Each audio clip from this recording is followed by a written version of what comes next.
காலம் சுடுவிழி ஓரம் என்னில் வாரம் என்னவனாகி என்னை கொண்டாயே.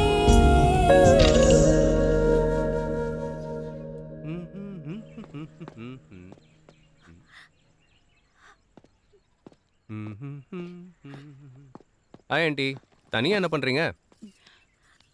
ஒண்ணும் இல்லப்பா. அப்புறம் ஏன் அழுறீங்க? 10 மாசம் சுமந்த பெத்த பொண்ணு காணாம போயிட்டா. எந்த அம்மாக்கு தான் கண்ணீர் வராம இருக்கும்? நாங்க எல்லாரும் கல்யாணங்கிறது குடும்ப கௌரவம்னு நினைச்சமே தவிர பொண்ணுக்கு பிடிச்சிருக்கா இல்லையான்னு கேட்கவே இல்லை தம்பி. ஆண்டி, கல்யாணன்றது எல்லா அம்மா அப்பாவுக்கும் கௌரவம் சம்மந்தப்பட்டது. ஆனா பொண்ணுங்களுக்கு வாழ்க்கை சம்மந்தப்பட்டது. இந்த மானம் மரியாதை வரும் போகும். ஆனா வாழ்க்கை ஆண்டி போயிடுச்சுன்னா திரும்ப கிடைக்காது.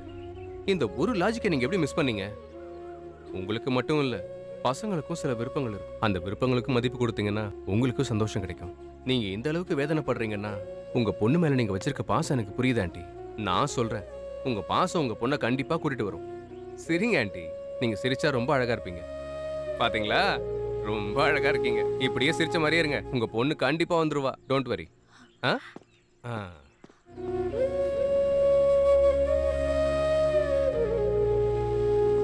சுமதி, துண்டு கொண்டு வா.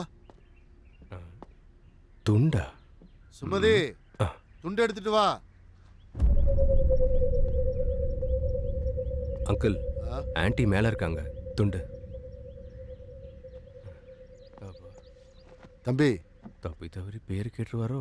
உன் பேர் என்ன? என் பேரு அது என்ன?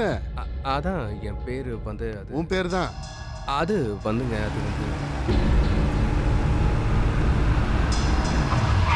ஆமா, அப்பா நல்ல வேலை, கடவுள் வந்து காப்பாத்திட்டாரு. விஷயத்துக்கு சம்பந்தப்பட்டவங்களை தூக்கிட்டு வந்துட்டோம்.